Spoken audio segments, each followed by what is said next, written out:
different champions last time when when he was playing in that best of 3 series. But for Rogue Warriors, it is going to be Lily Sin to start things off. Obviously, we've seen this champion go more and more into the jungle rather than in a solo lane, but there's still strong rotations up, like the Sett Diana, like the Lulu if you want to pair it up with a potential skirmisher that we've seen in the jungle in the Viego as well. There's just so many power picks open and available here for Suning that they can basically go for the Thresh as well that's left open. So many power picks in this game, it's just there for the taking.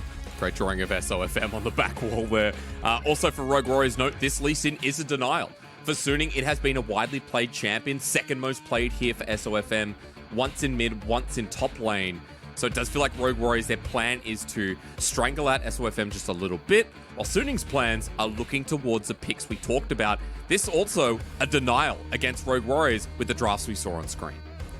Yeah, completely. Not only is it a denial, it's also something we talked about. This is a contested pick, and obviously Varus on blue side as a first pick, it doesn't have the highest priority, and he can't be sort of easy to, you know, just go in with a dual lane like the Aphelios Thresh immediately if that happens. So for Rogue Warriors, there is an adaptation that can be made now, but if you take a look at the champions Suning has already picked, that was all the champions we talked about. That was part of their, you know, puzzle pieces to get that composition they beat IG with, and now they've just been denied it completely. But Rogue Warriors, they come out with a strong side pick for themselves. They take away Bin's Camille that he's been piloting recently, and you can still go for a strong jungle pick if you want to secure the top side of the map, but it's actually going to be the Ziggs that we've seen a lot. On 11.13, the mana bot nerfs rather have not come through from this champion, so this is something we've seen be picked up by SMLC early as well in the split. It does mean that there's going to be pressure on the top side though, right? Safe middle ground, middle lane for Betty and for the rest of Rogue Warriors. Ziggs with immense late game wave clear and a bit of global pressure with the Mega Inferno bomb as well. So I like that Rogue Warriors comp so far makes a lot of sense, but Suning are not lying down. Look at the strong solo laners and the Fiora to take into the Camille matchup for Bin. Yeah, this is quite crazy, but you can already see on both compositions right now, you're playing towards that top side of the map. You're making bot the weak side here, where they just will skirmish out against each other in a 2v2, but the jungle attention should already be up towards the top side of the map. And for Rogue Warriors now, they technically have a jungler in the Lee Sin that can keep the flex open, but they have a lot of viability to ban out these junglers, while on Suning's side, they're banning out a lot of these supports. And on Rogue Warriors side, they arguably have the counter matchup for the support as well, so I think you just ban out the junglers here if you are Rogue Warriors. Take away some of these Diana, some of these enablers that you get in the jungle matchups recently as well. Great skirmishes, right? I like that Xin Zhao is already a takeaway, something that can affect these side lanes and start playing power. You've got the Rakan instead, though. Support bans are the decision here for Rogue Warriors.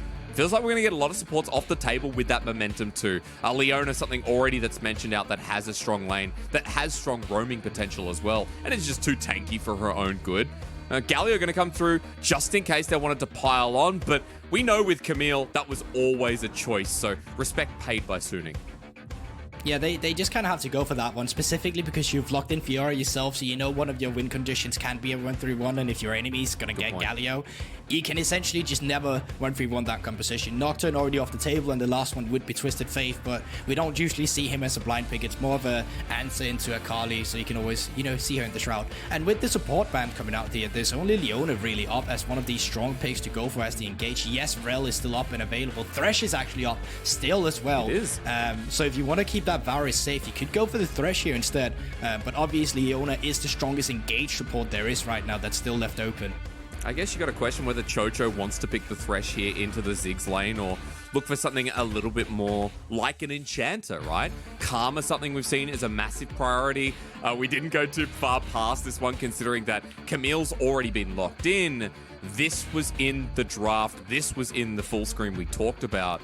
Rogue Warriors not even looking at a support for now. Instead, the final piece of the puzzle, which is the solo lane, and a bit of global potential now built up with a lot of magic damage.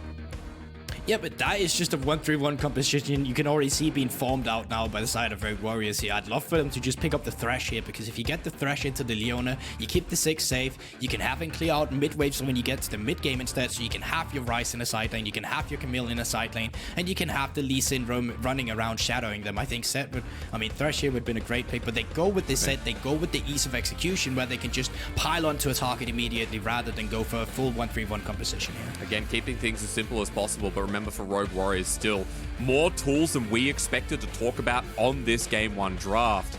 I want to run over to Suning quickly, Guldborg here, because I have the Fiora already. How does Suning round this out? The Trundle has been seen as a good response to a lot of these tank junglers, but SofM going to pile drive it and try and get something happening in these solo lanes.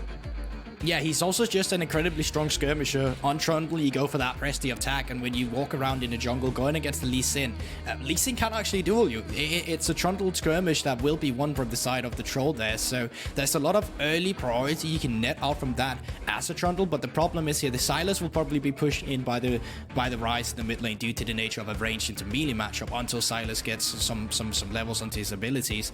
Up towards the top side of the map, it's been a long time since I've really seen this. Now, Fiora obviously can W the hook shot, but if you W the hook shot, you can't W the Q, which is something you also want to do. It's a lot about the micro and the right decision when to do and use that riposte in this matchup, because that is what it's going to come down to in the top side of the map.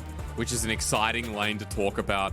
You can also riposte the Hex Tech ultimatum, the initiation of the ulti too. It's something that can be an outplay mechanics, so I'm excited to watch Fiora versus Camille, even if it is Rogue Warriors versus Suning, guys. Remember that RW recently came out with an absolute banger of a win against Invictus Gaming. Now, they lost against BLG, but don't worry about that. We don't mention that. We don't mention it. They're coming off a win. In my head, Copium, full win. There's nothing to worry about here. Rogue Warriors. Oh my god, they've got so much positivity on their set here. Yeah, they're going to Worlds, man. They're going to Worlds. It was spammed many times after beating IG, and now everyone believes. They might be upset that IceCoke is not on the Rift, as we once again experienced Xiao Hao, the new jungler coming through. ZDZ, we remember in the LPL, back on Avicii Gaming roster. Let's see if they can do it against Suning with a lot of momentum behind them. Suning on a 3-win streak here, Guldborg. They are rolling through teams like RNG, Top Esports, OMG, they smashed. Will Rogue Warriors be enough to stop them here as we run into the series?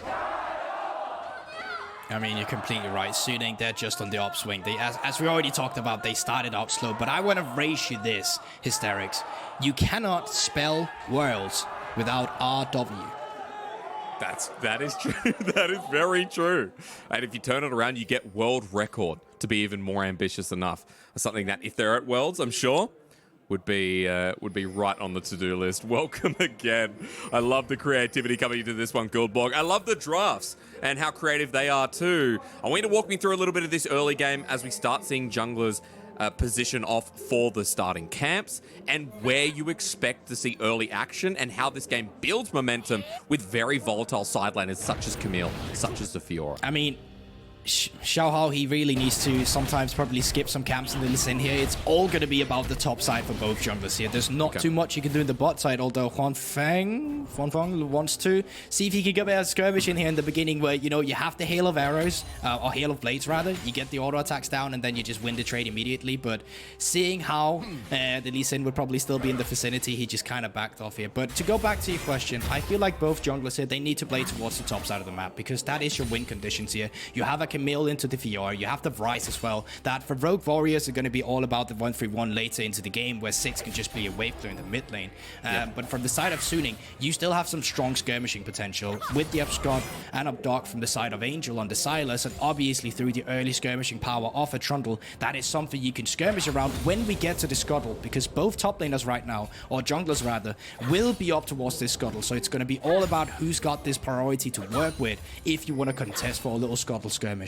And we do see the starting clear here from Xiao Hao is skipping the camps as you suggested. So going from red to Raptors straight over to the blue buff. And it's SofM who's done a full clear so far. Both junglers up in this top side. Note that Bin has a gigantic shove up in that top wave. The Fiora already doing very well with a 10 CS leave and a big wave building. And it's kind of just the nature of the matchup, specifically in the early game as well. You just need a few points in your queue for the Camille to really get online here as well. But as you said yourself, there's been some camp skip from the side of the Lee Sin here, and with no mid lane priority here, but bot lane priority, it seems like SofM is just going to be making his way down to the bot side instead. Yep. So there'll be no skirmish hat up towards the top side of the map.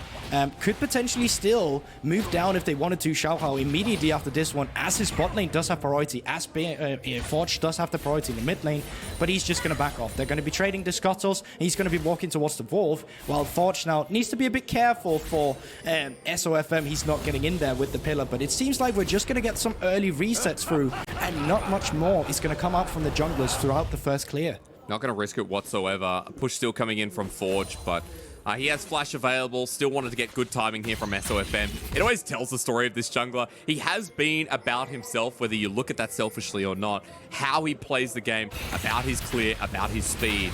And we already see back onto the map here with the Ruby Crystal. An early start from SofM to continue angling down this bot side, look for the second clear, and maybe rinse and repeat what his starting thought process was towards mid. There we go, SofM spot about an award. Forge gets the reset here after pushing it in. It is just the nature of the Ryze into the Sylas matchup where you know, it's ranged into melee. Angel, he cannot do too much until he starts getting some items to back up the damage he can trade with when he finally goes in for a melee skirmish. But with the resets coming through, you can also see on the minimap right now, the supports are moving out on the map as well. Forge moving up into the mid lane together. The QiuQiu coming in there from the Sett as well. So possibly some skirmishing around some vision, possibly just to lay some pressure out, but it looks like with both junglers just starting out the clear again, we might not get too much out of the situation. We'll see, because I'm curious about bottom side now grouping up a little bit. You already mentioned the supports moving out, and QiuQiu doesn't get the scrying ward, or at least the scrying bloom towards that ward behind them. Full vision on the jungler as the face breaker's there. On just has to walk away and dodges the haymaker, at least part of it. But it is the dragon that's now spawned. It is the early vision from Suning that gives them control. And Trundle really not going to struggle with an early objective like this either. So we'll keep our eyes on him and on as he moves back to wave. It's not only just about that, it's also the fact that Rogue Warriors are able to keep the vision towards the river completely nullified for Suning, so they only see fog of war. So whenever Forge is getting mid lane priority now on the Ryze, he can always just move down, while Ornn is taking a bit of an exchange here, but not much is going to come out of it. But that's the fact, that's the thing we want to see from Rogue Warriors now. We want to see them utilize this pressure that they can get from mid lane and move that pressure down to the bottom side of the map to make sure that Huanfeng is always pushed in on the tower. You can already see it's kind of hard for Angel to push it off. And with the wave being stacked in, it's just super easy for Xiaohao now to start up the Drake for the first objective. You have bot lane priority, you have mid lane priority. There's nothing Suning can do to contest the first objective. You and I talked about this in our opening segment. It is Huanfeng who gets bullied down in lane. A lot of pressure towards these teams in the LPL that focus him down. He has a 550 discrepancy at 15 minutes here with gold difference. I'm getting my stats confused here, Guldborg. But anyway, discrepancy within the lane, right? So you can imagine that Huanfeng pretty used to this, while SofM gets the other side of the map after Dragon's being taken. There is always a trade here for Suning, and gives options to play towards this top side, as we talked about earlier. And that is the small cross map you're going to get through it again. Yeah, you don't get this dragon, but SofM is able to clear the entirety of the blue side here while moving up towards the top side. He is spotted out on a board, so not much more will come out of it. And now, with SofM spotted on the top side of the map, I'd love to see Xiaohao just move in to hit the enemy jungle, because once again, you have the bot lane priority, you have the mid lane priority. Now it's on to you to take away the blue buff, to take away the Grom, to play around with the pressure that you have obtained for yourself, and that's what he does immediately there. So nice call from Xiaohao, realizing all of this, that he has the pressure to play around with right now. Because it's smart. You know that you have ultimates like the Realm Warp, like the Mega Inferno Bomb, that can get you there in an instance. It was something on the other side I didn't actually talk about, Guldborg, is that Angel can steal away that ult and actually apply the same pressure, respond to a play. I think it's something we need to keep an eye out for, considering that Angel on this Sylas is definitely no pushover. But the problem for the Sylas is it becomes way more telegraphed, because Ryze always have the ultimate. He always have the Realm Warp where it becomes a threat all the time. But Sylas, as soon as he steals away the ultimate, that is on a timer. And that's the timer you're working around to play with, then that is going to be communicated. And obviously Forge, when he's able to continuously keep Angel under the tower, it just becomes that much harder for Angel to actually get outside of the map. He'll have to be enabled by someone else. He'll have to be enabled by the jungler or by the roam of Ornn here, as we can see they're trying to do. Who expects him from the left side? Out of any support, I know that Herald's up, and this is what we often see in the league, is the supports roaming straight up to top side, but being there nice and early after the wave crashes in the bottom lane. Look at this, Guldborg. Everyone wants to fight. This could be a full 5-on-5, especially with the Herald now being started. Yeah, there are some tools here, but Angel, he's barely out of mana, and he doesn't have any teleport to recall and get back into this one. If a skirmish breaks out, I'm struggling to see how soon he will have the capabilities for an extended team fight, but it looks like they're going to try anyway. Well, Angel takes away the ulti. On goes in first. Mega Inferno Bomb. Huanfeng on the back end. We talked about this AD carry, but can't do too much if SofM goes down. The Realm Warp so aggressively to force out the flash from this AD. Huanfeng sent packing. It's Rogue Warriors with Blood and the Herald to make a successful play. And I'm not too sure why Suning went for that one. As I already said, no mana for Angel. They didn't have the capabilities to fight for it, and they lose the Herald. They walk into their death, and now Bin might be in danger as well. He's got a minion wave behind him, though. That means Xiaohao can't get through. The Sonic Wave blocked away, but Bin has to flash at the end of the day. But with the Herald, the minion wave stacking up, Xiaohao has a plan and wants to see it through. Yeah, I'm not too sure you want to deploy the Herald here. I think you just want to get Sett off a positive back here, and then you just get out of the map once again, once you have invested in items after having won that little skirmish there. So that's going to be no issue for them whatsoever. And I'd love to see this Herald be used in a side lane as well when we finally get out of the map again. But you can see it this time around. On is just walking into this one. Like, there is not enough power for the rest of them to walk in here. You kind of need to poke them down with Huanfeng before you're able to get into these fights. But you're just never able to do that when you don't have the items to facilitate that yet. You do spike more in the mid game than you do here in the early game. You really do. When Lee Sin gets the 2 kills as well, I mean, that's going to be a real early gore drinker here for the jungler. 2-0 start over SofM. Remember that now, for Rogue Warriors, you can build off of that momentum. We have another dragon coming in a minute. They picked up the first one. They've got the Herald to play through as a distraction method, as a method to give that first mythic item, that first item overall, to someone else in Rogue Warriors. So I like the direction here. I like the simplicity we're seeing in the early game from RW Guldborg. And that's what we talked about as well. We wanted to see the ease of execution. We wanted to see them make it simple. Don't go for something that's too tough.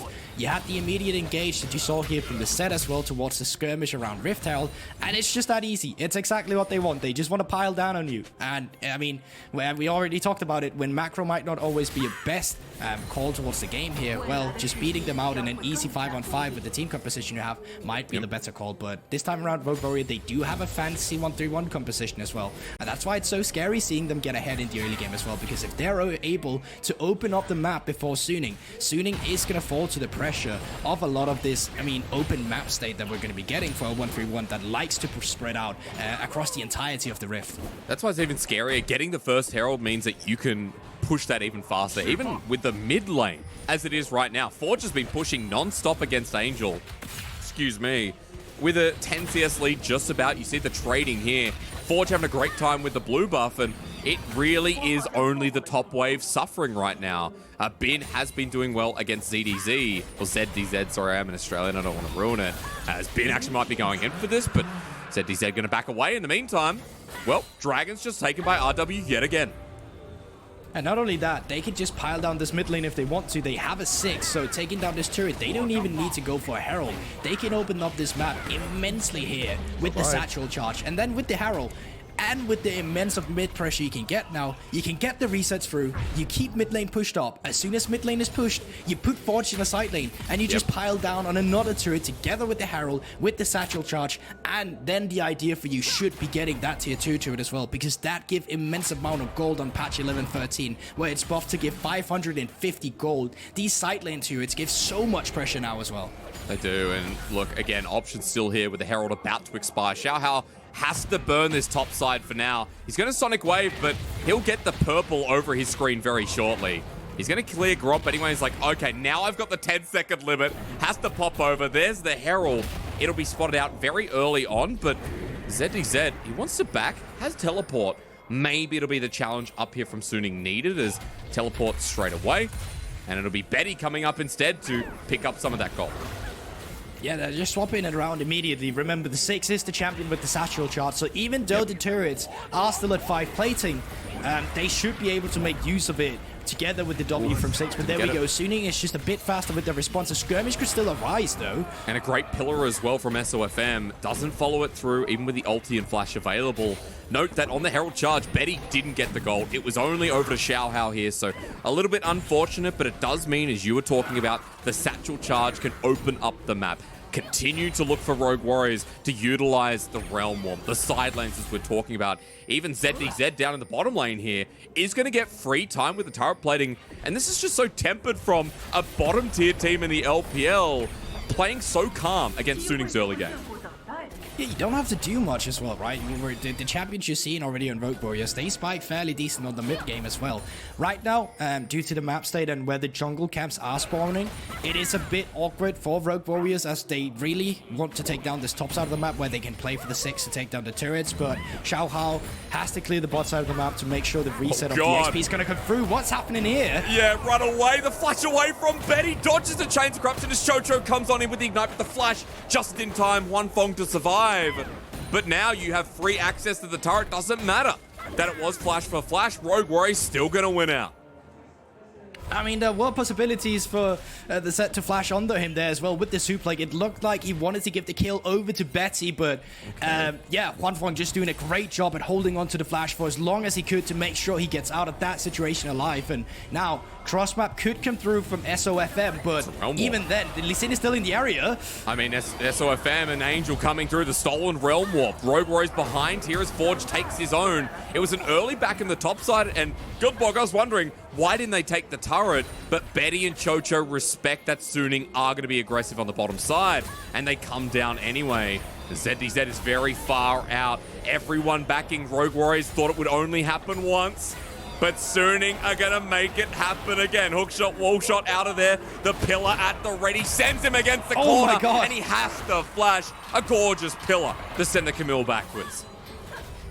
And that is, I don't know if that's luck or just great skill pillar placement off SofM there. He has played this champion a lot, and we have seen some great pillars come out for him throughout some of the series. We've seen him on this champion, but man, he only forces the flash away. They trade the turrets up towards the top side of the map. It is Forge who's finally going to be taking down the top side of the turret. So, yes, they trade flash, but no kills has come over. They give the kill or the turrets to a trade, and then the second Rift Hell is started up by Xiao Hao here. So, on the objective side of things, it is still Rogue Warriors coming out on top. Completely favored with a 3k gold lead turning into 4. If this Herald's able to charge down the mid turret, which remember is low from the laning phase of Forge. It's funny because I've always bagged Forge in his laning phase. I think a lot of people have. They've looked at him as one of the worst mids in the LPL. Recently, this split, we've seen a lot of better performances here from the mid laner of RW. And I'm kind of just hyping up this team non-stop this game because this is better than I've ever cast for a Rogue Warriors game. Like, this is magnificent. If they played like this all the time, Rogue Warriors would go to World. And I'd be excited to wear their shirt. I see you like to go back in time when Rogue Warriors actually was the top team, but 2018. Still not what we've seen just yet. But this early game is definitely a good pathway to beginning of it. Suning really has not been making some good decisions in the early game, and now going towards the third Drake that is going to be up in 5 seconds. There is going to be a lot of pressure enabled by Rogue Warriors with the Rift Herald spawned up in the mid lane. They can't do anything. They need to answer this. So Rogue Warriors, they're going to be gaining all the priority, and then they can walk down towards the Drake. So Suning, once again, will be later on the objective. Yeah. And they have the potential to fight this time around, though. You can see the entirety of the bot side is in their favor. So this could be a flank coming through now with the members of Rogue Warriors being grouped up in the mid lane. There's ZDZ on the back end. Angel has to tuck away. Look at the damage Huanfeng's already taken. Range is huge from this Ziggs, and with the Mega Inferno Bomb still there, Rogue Warriors feeling confident to get the shove out in mid once again. ZDZ backing away, but Suning haven't. They're still on this dragon. They started up, and Xiao Hao has to get on in. Angel on the back end as well. What's going to happen here? A lot of burst again. Bin jumping forward. ZDZ now late to the party. It's stolen. Stolen to the backline as Chocho gets an awesome ulti that sets up for the Mega Inferno Bomb. The kick away means Bin has to re-engage, but Suning have lost a lot. Rogue Warriors even more though. Watch for Forge here as he machine guns away on this Ryze, trying to get that little spread as On re-engages Angel into the thick of it, but ZDZ goes into the ultimatum as Forge takes a Realm Warp. Not over the wall though. Didn't predict that one as, again, Rogue Warriors walk away the better.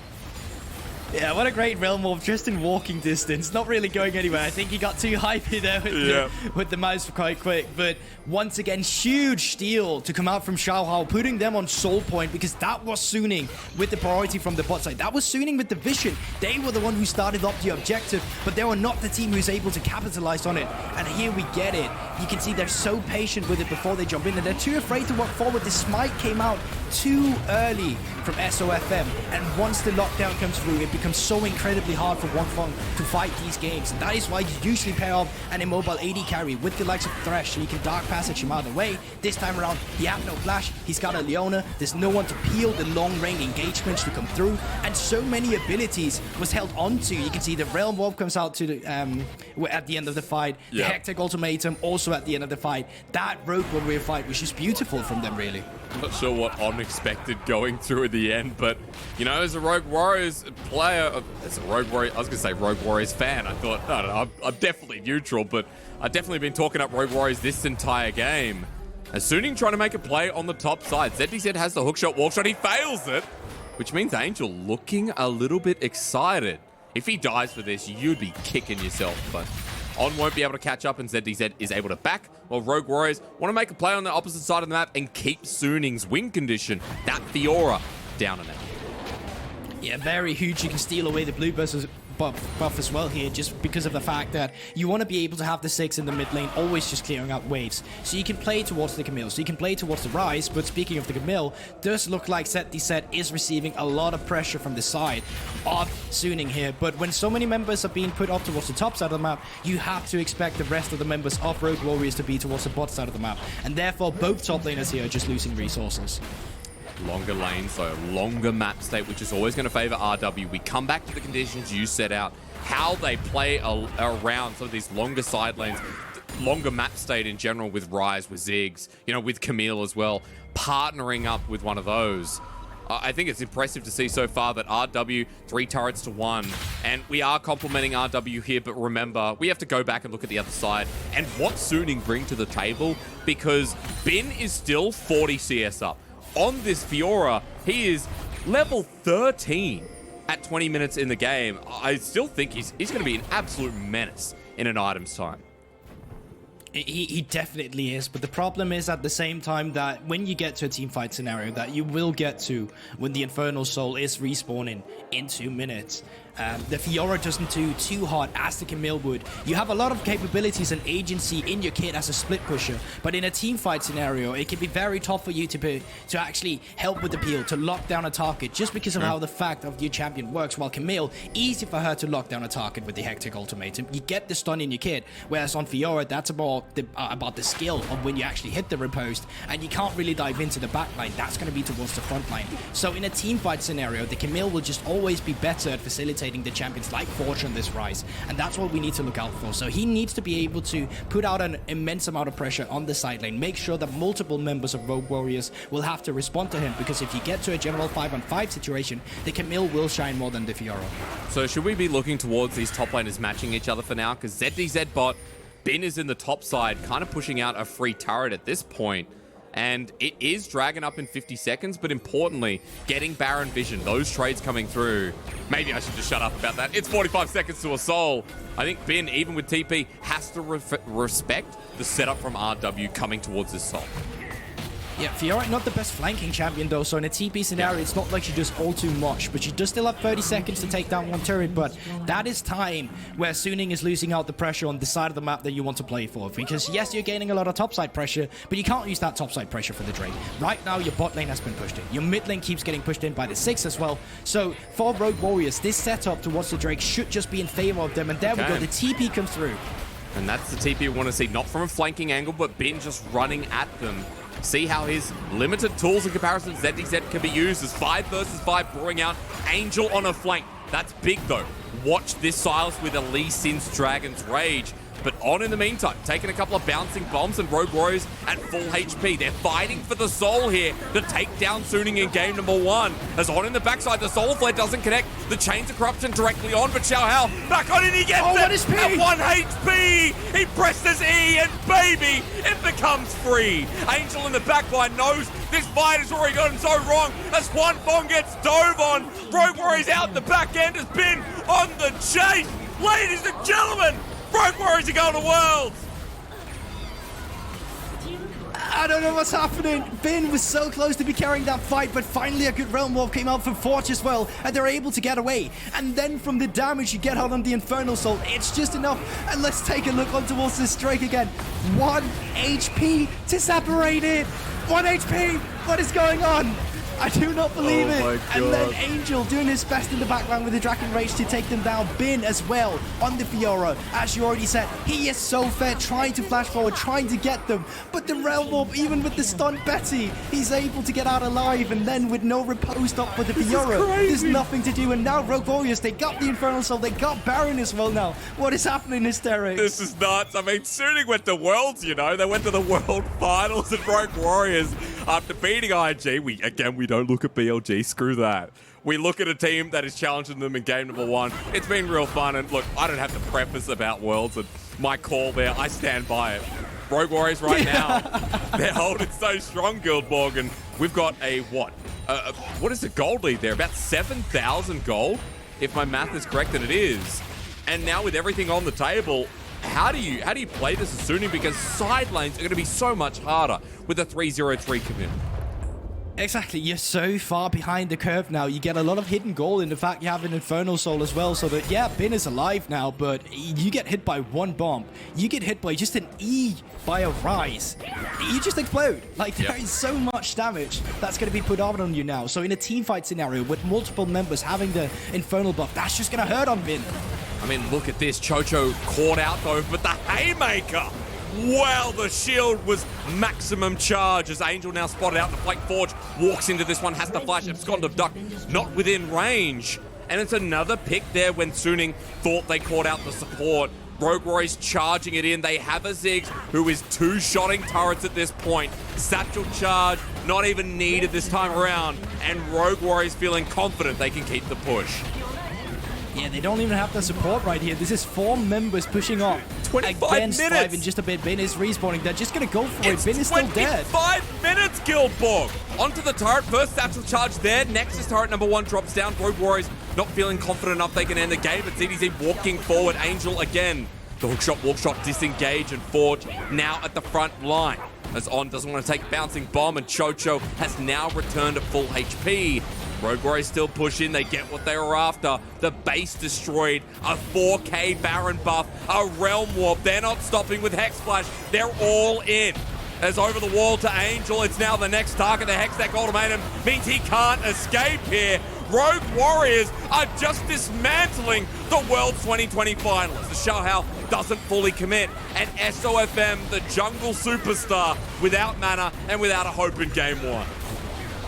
And it's just getting dire. Suning, they beat UMG. Suning, they beat RNG. Suning, they had to beat top esports to get it to this point.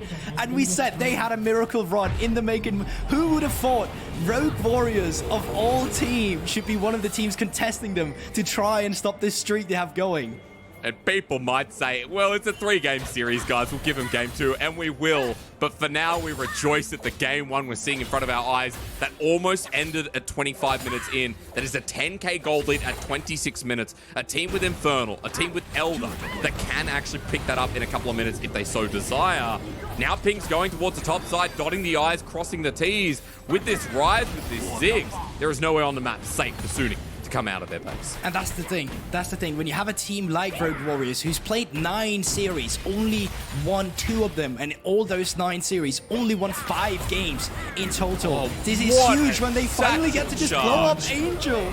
Beautiful stuff from Betty. That satchel charge puts him in the corner. Timo with thumbs up. Another one bites the dust. 4 versus 5, guys. And everyone in our audience watching this right now, what a treat that you've got LPL on today for this absolute stomp of a banger. And they said it was copium, but for me, that was the hopium apparently we got in front of us here. There is actually hope for Rogue Warriors. Oh, the team fight breaks out though, but it just doesn't look like they can do much of it. Not enough damage. SofM just dead. Xiao takes it in. Betty picks up the kill credit. And now for another inhibitor turret one. ZDZ goes in the back line. Absolutely obliterates Huanfeng, who goes golden, but he's only bought time to die later on. Suning are obliterated once more. And in 28 minutes, RW will destroy the Lions in a mighty game number 1. They realm warp into the base. Look at this, they've taken the minion wave. Angel's trying to buy time, but Betty flashes away. He dies to the chain lash, but it's only Suning who get absolutely ignored by the Hopium in Rogue Warriors. And what an incredible joy. Look at the faces. Rogue Warriors smiling as well. They did not sweat. They were just like, all right, let's just realm mob onto the enemy fountain. It's not like they were sweating for getting that game done immediately. They had fun with it. They enjoyed that. With Baron, with the Infernal Soul taking down Suning in what I did not expect to say today. Convincing fashion. Convincing fashion from RW. Well, Guldborg, remember last time you and I cast together, they were out of this world. I feel like today has set off a very good tone for what we're going to expect, what we're going to see. Because Rogue Warriors, I think that was their most convincing game of the split by far. We talked them up against IG. We talked them up in their other series. I'm just going to pull up super quickly as their other win. Against V5 as well, a bottom tier team. They destroyed them too.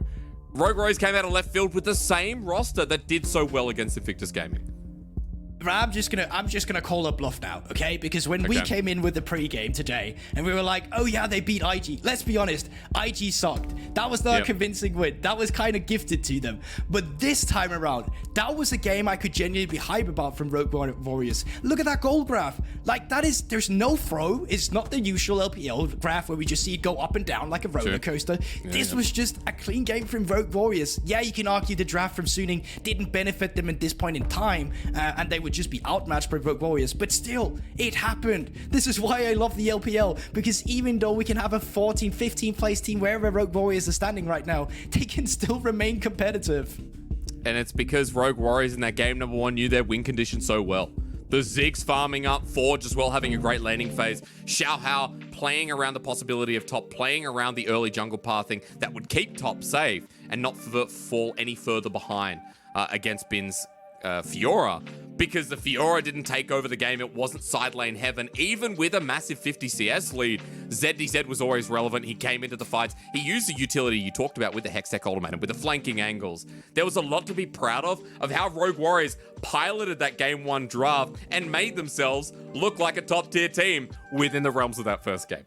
Within the realms. It's also the fact they were able to do this on blue side. Blue should usually not the team or the side where you're able to get the counter pick, but they just had Prior lane in mid, they had Prior lane in bot, they were able to play off the pressure with the early Drakes, they were able to enable Xiao on towards the Lee Sin as well, and you know, it just became a stomp. Suning did not just have enough pressure in their draft. There was only one man who could keep them alive, and that was Bin, and Bin close to doing it in that last Drake fight, but it was just not enough. Going into the next game, you need more priority to play for, especially when you have a Trundle, because you need to be able to play off the early skirmishing potential. They were not able to do that, and Rogue Warriors from start to finish just ran away with the game. Yeah, never thought I'd say that. Never thought I'd live the day where I didn't get tilted by a Rogue Warriors game. But here I am talking them up. Game 1 against Suning. A great way to start the series. We're going to see if they can take it all the way, or if Suning have something to say after being embarrassed in game number 1.